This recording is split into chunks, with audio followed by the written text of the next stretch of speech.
तो hello guys, welcome back to our channel focus studies. This is Saket Kumar और आज हम अपना अगला टॉपिक शुरू करने जा रहे हैं, the revolution of the liberals. तो लिबरल लोग के जो रिवॉल्यूशन थे 1848 के पीरियड, स्पेसिफिक पीरियड, उसको पढ़ेंगे। तो इससे पहले हमने जो पढ़ा था उसे थोड़ा सा रिकॉल करेंगे और इसके साथ कनेक्ट करेंगे ताकि हमें अच्छे से समझ में आए। तो इससे पहले के टॉपिक में हमने ये पढ़ा था कि ये जो पुअर लोग थे, जो अनएम्प्लॉयड लोग थे, वहाँ पे पॉपुलेशन बढ़ने के कारण जो पुअर पीपल्स की संख्या बढ़ गई थी, अनएम्प्लॉयड पीपल्स की संख्या बढ़ गई थी। तो वो सब जो इंक्रीज हुआ था पॉपुलेशन में, वो तो मूवमेंट चला ही रहे थे। अब मूवमेंट स्टार्ट हुआ उन्हीं के दौरान, वो जो मूवमेंट कर रहे थे उसी टाइम के आसपास एक मूवमेंट और स्टार्ट हुआ था जो कि था एजुकेटेड मिडिल क्लास का। अच्छा, मिडिल क्लास के बारे में हम लोगों ने एक स्पेसिफिक टॉपिक में पढ़ा था जिसमें हमने ये पढ़ा था कि मिडिल क्लास कैसे पहले उतना ज्यादा, मतलब बोले तो पैसा वाला नहीं था, लेकिन उतना ज्यादा एजुकेटेड नहीं था। लेकिन जब इंडस्ट्रियलाइजेशन आया, उनके ट्रेड में ग्रोथ हुआ, बिजनेस में ग्रोथ हुआ, तो वो बहुत ज्यादा एजुकेटेड हो गए और ठीक ठाक पैसे वाले हो गए। तो ठीक है, तो यहाँ पे हम लोग उसी ग्रुप के द्वारा जो रिवॉल्यूशन लाया गया था उसके बारे में पढ़ेंगे। तो फ्रांस में इवेंट्स के चलते, अलग अलग इवेंट्स के चलते 1848 तक एक रिवॉल्यूशन आया जिसके चलते मोनार्क जो था, वहां का जो मोनार्क था, मोनार्क रूल जो था, उसका एब्डिक्शन हुआ, यानी कि उसको त्याग दिया गया और हमेशा के लिए हटा दिया गया। ऐसा ऐसा उस समय किया गया था। अब फिर एक रिपब्लिक सिस्टम वहां पे आया। अब रिपब्लिक का मतलब आप लोगों को पता होगा कि यहाँ इसका आप मुझे कमेंट में बताएंगे कि रिपब्लिक का मीनिंग, रिपब्लिक का डिफिनेशन क्या होता है। ठीक है, अब एक रिपब्लिक सिस्टम आया जो कि बेस्ड था यूनिवर्सल मेल सफरेज पे। अच्छा, यहाँ पे मैंने इसे खासा हाईलाइटेड किया है, उसमें भी खास करना आप मेल को थोड़ा सा हाईलाइटेड करके रखिए। अब यूनिवर्सल मेल सफरेज को यहाँ पे भी आप समझिए, थोड़ा सा मैं आपको यहाँ पे समझा देता हूँ, उसके बाद हम आगे भी समझेंगे। तो यूनिवर्सल मेल सफरेज को हम दो पार्ट में समझेंगे। यहाँ पे थोड़ा सा वोमेन के पॉइंट ऑफ व्यू से यूनिवर्सल मेल सफरेज को देखना है, मेल सफरेज को देखना, और फिर आगे भी हम इससे रिलेटेड पढ़ेंगे। तो वहाँ पे यूनिवर्सल एडल्ट सफरेज नहीं लाया गया, यूनिवर्सल एडल्ट फ्रेंचाइज नहीं लाया गया, यूनिवर्सल मेल सफरेज लाया। इसका मतलब क्या है? इसका मतलब ये है था ना कि सिर्फ मेल को राइट टू वोट दिया गया, वुमेन को या फीमेल को राइट टू वोट नहीं दिया गया। ठीक है, अब इससे क्या हुआ कि एक सेक्शन ऑफ सोसाइटी को तो मिला, अब लेकिन दूसरे सेक्शन ऑफ सोसाइटी अभी भी वहां पे, मतलब अभी तो नहीं, अभी का पीरियड नहीं, लेकिन उस समय पे इतना रिवॉल्यूशन होने के बाद, मोनार्क को हटा दिए जाने के बाद, एक पार्लियामेंट आने के बाद, एक रिपब्लिक बनने के बाद भी वहां पे एक सेक्शन ऑफ सोसाइटी को अभी भी बोले तो सप्रेस फील हो रहा है, सप्रेस किया हुआ फील होता होगा उस समय। ठीक है, अब इसका अब देखिए, जो फ्रांस में उस समय रिवॉल्यूशन आ गया था, अब क्या था कि लेकिन यूरोप के बाकी पार्ट्स में अभी तक रिवॉल्यूशन नहीं आया था, मोनार्क का रूल अभी भी था। बाकी पार्ट्स में जैसे कि पोलैंड में, हंगरी में, ये सब है।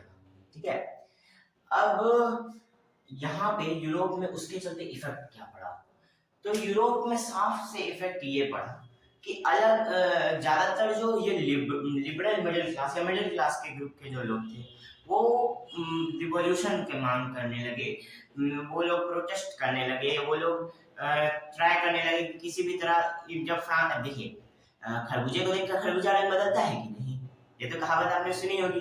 या अगर मान लीजिए आप एक ग्रुप में है और आपका दोस्त टॉप मार रहा है, अचानक से, उतना दिन तक वो भी फेलियर था, बट अचानक से, मतलब फेलियर नहीं था, मान लीजिए कि एवरेज था, अचानक से वो टॉप मारने लगेगा, तो सबसे पहले तो आपको ये शक होगा उस पर। उसके बाद आप भी सोचिएगा कि नहीं, अब हमको भी करना पड़ेगा, वो हमको छोड़ के आगे निकल रहा है, तो अब हमको भी वहां तक पहुंचना पड़ेगा।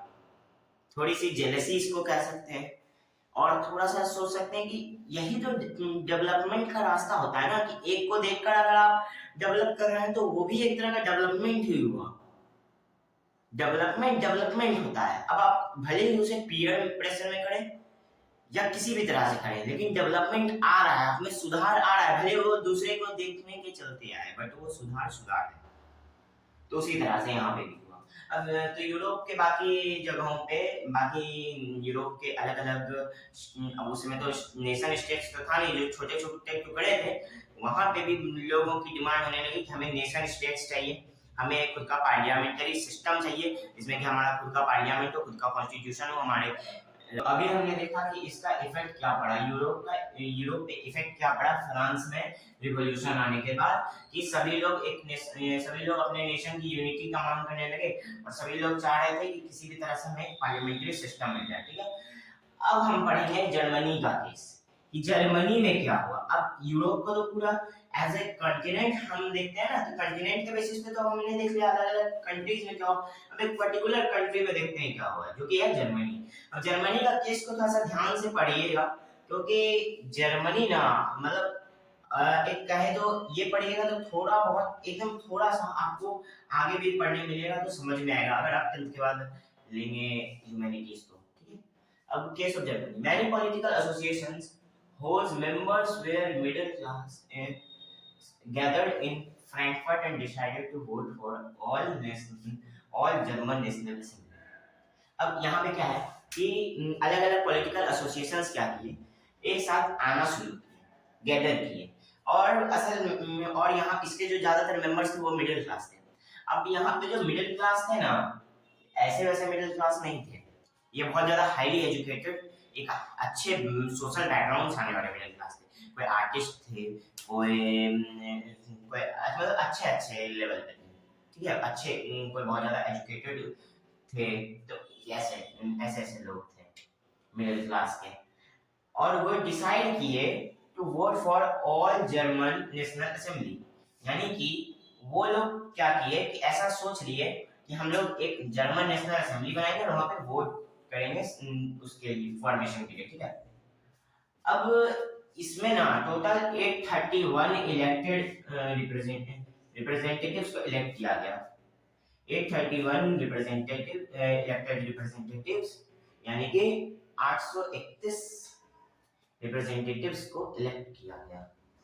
और वो लोग क्या किए, they marched in a festive procession on 18th May 1848।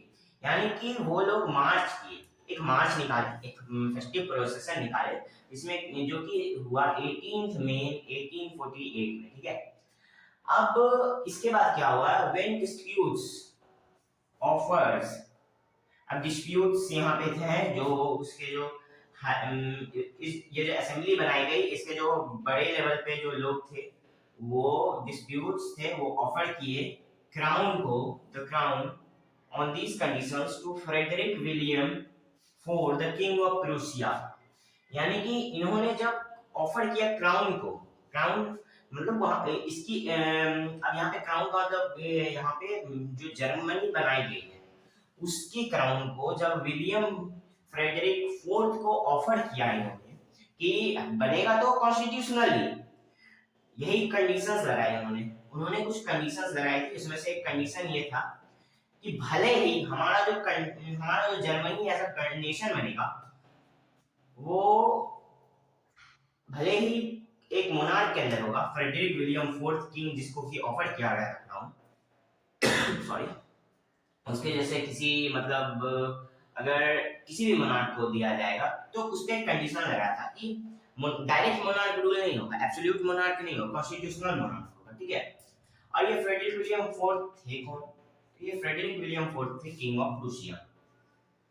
अब आप बोल रहे हो क्या मतलब, यहाँ पे तो थोड़ा कंफ्यूजन है कि जर्मनी के लिए प्रूसिया का किंग को क्यों क्राउन दिया गया। तो असल में देखिए पहले जैसे हमने पढ़ा था कि कोई भी नेशन नहीं था, सब टुकड़ों में बटा हुआ था स्टेट्स में, उसी तरह से जर्मनी भी छोटे छोटे टुकड़ों में बटा हुआ था स्टेट्स में, जिसमें से एक स्टेट था प्रूसिया का। ठीक है, याद रखिएगा ये चीज कि छोटे छोटे टुकड़ों में बटा हुआ था, ये एक इंपॉर्टेंट पार्ट है जर्मनी का कि जर्मनी छोटे छोटे टुकड़ों में बटा हुआ था, और पहले जर्मनी था नहीं, जर्मनी बना 1848 के बाद। ठीक है, अच्छा 1848 के बाद भी नहीं, और भी ज्यादा लेट से 1871 में बना ये। अच्छा ये मैंने थोड़ा बहुत इसका आपको क्लू दिया था इसी चीज बात का हमारे फर्स्ट वीडियो में, तो जो कि फ्रेडरिक सरियाओ की पेंटिंग से रिलेटेड था, तो आप चाहे तो उस वीडियो को जाकर देख सकते हैं। आप को ये वीडियो हमारे डिस्क्रिप्शन बॉक्स के लिंक में मिल जाएगा, तो उसे में जाकर देख लीजिएगा। ठीक है, ही रिजेक्टेड। अब जो फ्रेडरिक विलियम फोर्थ को जो मोनार्क की गद्दी देने के लिए लोग गए जब, तो फ्रेडरिक विलियम फोर्थ ने उसे रिजेक्ट कर दिया। उसने बोला नहीं भाई हमें तो नहीं चाहिए, आप लोग अपना क्या ऐसा रिजेक्ट करने का पीछे कोई कारण होगा। उसे जब पूरे जर्मनी की गद्दी मिल रही है तो उसे तो ले लेना चाहिए था। अब आप ही सोचिए, आप पहले एक राज्य के राजा हैं, उसके बाद आपको एक देश का राजा बना दिया जाए, एक देश के छोटे से राज्य के राजा हैं, और उसके बाद आपको सीधा देश की गद्दी मिलेगी, तो आपको राज्य की गद्दी से अच्छा रहेगा ना देश की गद्दी। लेकिन नहीं, इसने नहीं दिया। कारण, उसके कारण हम जानते हैं। तो देखिए यहाँ पे जब एक क्राउन दिया जा रहा था ना, तो उसके साथ एक और कंडीशन लगाई थी। पहली वाली कंडीशन जो मैंने बताई, दूसरी कंडीशन ये थी कि जो जो स्टेट्स जर्मन स्टेट्स हैं और मोनार्क के अंदर है पहले से, और जर्मनी में आना नहीं चाह रहे हैं, उनको आपको जीत कर जर्मनी में लाना है। पर अगर आप हारे तो आपका भी राज्य चला जाएगा। तो इसमें एक दिक्कत है ना इसको, कि अगर ये जीत गया तब तो ठीक, लेकिन अगर हारा, एक तो उतने से युद्ध करना पड़ेगा, उसके बाद क्या अगर ये हारा तो इसका भी स्टेट गया, और बाकी जो जीता था वो तो जाना ही है। तो इससे अच्छा इसने सोचा कि मैं जो पहले से खुशी से रह रहा हूँ वही रहूंगा। इसने रिस्क लेने का नहीं सोचा। उसके बाद इसने क्या किया, इन्होंने क्या किया, फ्रेडरिक विलियम फोर्थ ने क्या किया, इन्होंने मोनार्क्स के ग्रुप को ज्वाइन किया और अपोज किया इलेक्टेड असेंबली को। यानी ये जो असेंबली इलेक्ट की गई थी वहां की नेशनल असेंबली, उसको अपोज किया। ठीक है, अच्छा, अब अपोज किया और क्या किया कि इन्होंने अपना मतलब ट्रूप्स के मदद से, और एरिस्टोक्रेसी पावरफुल हो गई, मिलिट्री और एरिस्टोक्रेसी जैसे ही पावरफुल हुई, उन्होंने क्या किया कि पार्लियामेंट के सोशल बेसिस को इरोड कर दिया और पार्लियामेंट को भी डिसॉल्व करवा दिया वहां ट्रूप्स भेज के। ठीक है, तो यहाँ तक तो हमने पढ़ा। अब आपको थोड़ा सा ना पहले के टॉपिक से थोड़ा सा मैं आपको रिमाइंड करवाता हूँ। यहाँ मैंने पढ़ाया था आपको यूनिवर्सल मेल सफ्रेज। अब आते हैं वुमेन के केस पे, जब मूवमेंट चल रहा था तब। तो जब वहां पे मूवमेंट चल रहा था, यहाँ पे जब मूवमेंट चल रहा था, case of women during this movement, तो जब वहां पे मूवमेंट चल रहा था तो क्या हुआ कि वुमेन बहुत ज्यादा पार्टिसिपेट की। वुमेन्स ने भी अपना पॉलिटिकल एसोसिएशन बनाया, उन्होंने भी अपना रोल एक बहुत अच्छे तरीके से निभाया। उन्होंने प्रोटेस्ट में पार्ट लिया, उन्होंने भी मूवमेंट में पार्ट लिया, जितना ज्यादा हो सकता था उन्होंने उसमें पार्ट लेने की कोशिश की। पर जब यहाँ पर वुमेन्स को उनका राइट नहीं मिला, वुमेन को उनका राइट नहीं मिला, सॉरी वुमेन्स नहीं, वुमेन को उनका राइट नहीं मिला। और अच्छा, तो वुमेन को किस तरह से राइट नहीं मिला, तो जैसे देखिए यहाँ पे भी फ्रांस में केस लिए तो वुमेन यूनिवर्सल मेल सफरेज लाया, लेकिन वुमेन सफरेज नहीं लाया। सेम टू सेम यहाँ यूरोप के उस समय किसी भी पार्ट में, जिस पार्ट में भी आया, किसी में भी राइट टू वोट वुमेन को नहीं दिया गया। ठीक है, तो एक तरह से यहाँ पे भी राइट नहीं मिला कि वोटिंग राइट जो कि सबसे बड़ा राइट होता है किसी का भी, वो नहीं दिया गया यहाँ पे इनको। उसके बाद दूसरा चीज जो था, जब जर्मनी में फ्रैंकफर्ट ये लोग फ्रैंकफर्ट से प्रोसेशन लेके गए थे 1848 में चर्च ऑफ सेंट पॉल। तो यहाँ पे मैंने एक चीज बतानी भूल गई थी शायद, 1848 में वो जो प्रोसेशन निकाले थे वो ये लोग लेके गए थे सेंट पॉल चर्च में। ठीक है, फ्रैंकफर्ट से सेंट पॉल चर्च में, फ्रैंकफर्ट के सेंट पॉल चर्च तक। अब वहां पर जब वो लोग सब एक साथ मीटिंग कर रहे थे, तो वुमेन को अलाउड नहीं था कि वो लोग उसमें पार्ट लें। उनको बस ऊपर की बालकनी से बोला गया था कि आप लोग बस देख सकते हैं। ऊपर में एक बालकनी बनी हुई थी, वहां पर उन्हें बस एज अ ऑडियंस बिठाया गया था। ठीक है, वो कुछ अपना ओपिनियन नहीं दे सकती थी यहाँ पर। और तो देखिए कितना गलत हुआ उनके साथ, वुमेन्स कितना ज्यादा पार्टिसिपेट की, फिर भी उन्हें उनका ना राइट मिला, ना उन्हें बोलने की एक तरह से बोले ना, तो बोलने की भी आजादी कहाँ दी यहाँ पे। उन्हें तो बस एक मूकदर्शक बनाकर बैठा दिया गया था, ऑडियंस की तरह बना के बैठा दिया गया था। तो खैर अब मूवमेंट के केस से थोड़ा सा आगे चलते हैं। अब यहाँ पे हमने पढ़ा कि एरिस्टोक्रेसी ने क्या किया कि नई असेंबली को डिसॉल्व करवा दिया, इलेक्टेड असेंबली।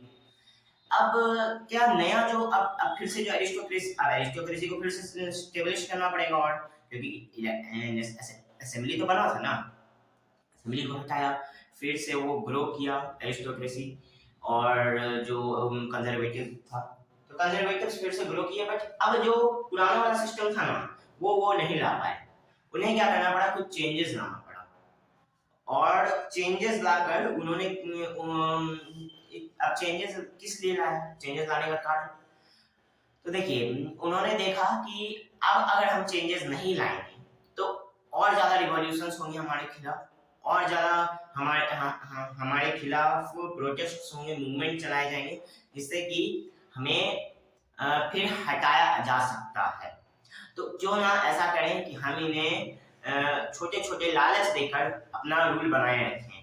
तो इन्होंने क्या किया कि कुछ कुछ चीजें जो जो इन लोगों को पसंद नहीं की, उन्हें हटा हटा कर इन्हें लालच देने की कोशिश की। जैसे कि इन्होंने सर्फिटम हटा दिया था, सर्फिटम हटा दिया, और फिर बॉन्डेड लेबर का सिस्टम को हटा दिया। इससे क्या हुआ कि उन्हें लगा कि चलो गवर्नमेंट हमारे लिए कुछ तो अच्छा कर, मोनार्कियल गवर्नमेंट ही सही लेकिन कुछ तो सही कर रही है, हमारी बातों को मानना चाह रहा है। तो ये लालच देने की उन्होंने कोशिश की। ये ज्यादातर किया गया सेंट्रल और ईस्टर्न अफ्रीका में, रसिया हैब्सबर्ग एम्पायर, रसिया की तरफ, हैब्सबर्ग एम्पायर की तरफ, और वेस्टर्न यूरोप में तो ऐसा पहले से थोड़ा बहुत था। तो इसी के साथ अब हमारा टॉपिक खत्म होता है।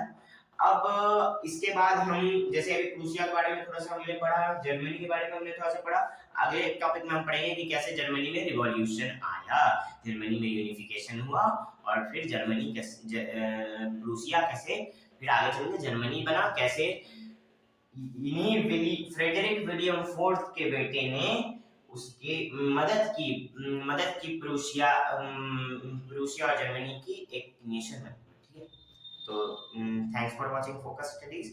और अगर आपको हमारा पढ़ाने का ढंग अच्छा लगे तो हमारे वीडियोस को लाइक करें, सब्सक्राइब करें हमारे चैनल को, और हमारे वीडियोस को शेयर भी करें ताकि आपके फ्रेंड्स भी आपके साथ हमारे चैनल पर पढ़ सकें।